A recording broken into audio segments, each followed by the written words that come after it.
ইউএনের রিপোর্টেও এটা ইস্টাবলিশ যে এই একবিংশ শতাব্দীতে ওনার চেয়ে বড় তো খুনি বা হিউম্যান রাইটস ভায়োলেশন এরকম ভয়ানকভাবে কেউ করেন নাই। এটা আমরা বারবার বলছি এবং এটা ইউএনের যে রিপোর্ট সেটাকে সেই রিপোর্টে স্পষ্টভাবে এসছে।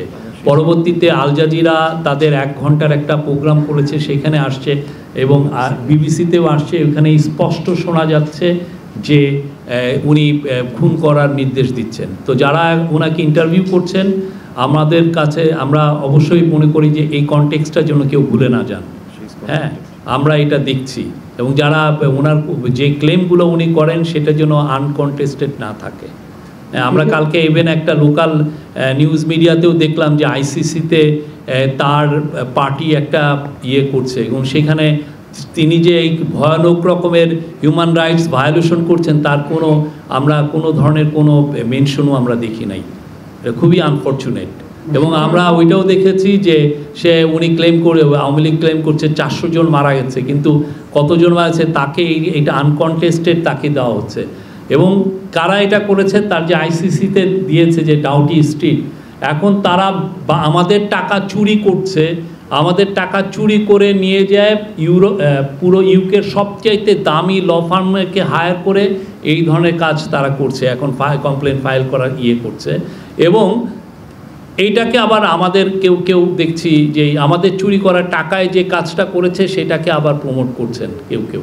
একটা বিষয় এসছে যে 72 ঘন্টা আগে আপনারা জানেন যে সমস্ত ইলেকশন ক্যাম্পেইনিং বন্ধ থাকে, কিন্তু এর মধ্যে এই 72 ঘন্টার মধ্যে যদি কেউ এসে কোনো পার্টির ক্যান্ডিডেট যদি ফেসবুক লাইভে আসেন সেক্ষেত্রে ডিসিশনটা কী হবে?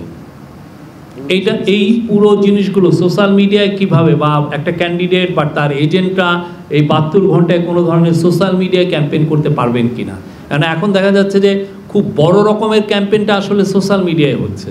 আমরা সবাই কানেক্টেড, আমি, আপনি, আমার গ্রামের লোক সবাই। আমি আমার ওইখানে দেখছি যে একজন প্রতি গ্রামে তার একটা পেজ খুলে ফেলছেন। তো এই বিষয়গুলো তো মনিটরের বিষয়, এই বিষয়টাও আজকে এসছে।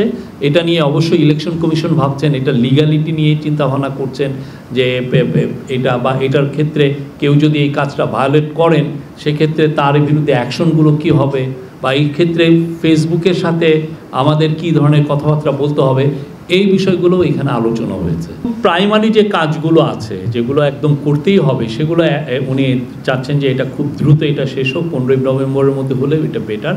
আর কিছু কাজ তো আছে, যেমন ধরেন শিডিউল ঘোষণা করার পরে তো অনেক কাজ তখন আসবে, সেগুলো করতে হবে।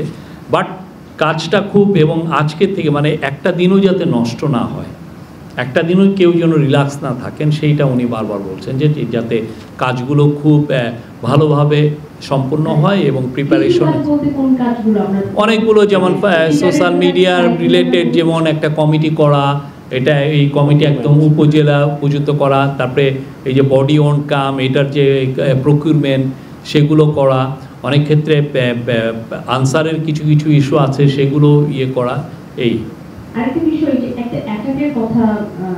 ওইটা তো আমরা অ্যাটাক এই অর্থে বোঝাচ্ছি যে যারা এইটা মানে ধরেন অনেকে তো সাইবার অ্যাটাকও করছে। সাইবার মানে কি সোশ্যাল মিডিয়ায় যে এক ধরনের ডিসইনফরমেশন ছড়াচ্ছে, এটাও তো এক ধরনের অ্যাটাক, ঠিক না?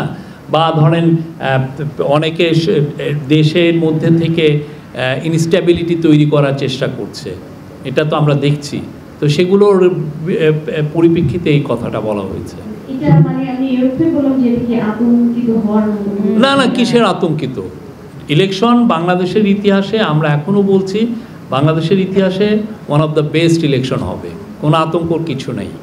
এই সম্ভাব্য আমাদের তরফ থেকে এখন আর কিছু নাই। এটা আমাদের তরফ থেকে আমরা বারবার একটা কথাই বলছি যে ফেব্রুয়ারির প্রথমার্ধে ইলেকশন হবে, আর ইলেকশনের ডেটটা ঘোষণা করবেন ইলেকশন কমিশন, এবং ওনারা এই বিষয়ে বলেছেন তো সম্ভবত ডিসেম্বরের ফার্স্ট উইকে ওনারা জানাবেন।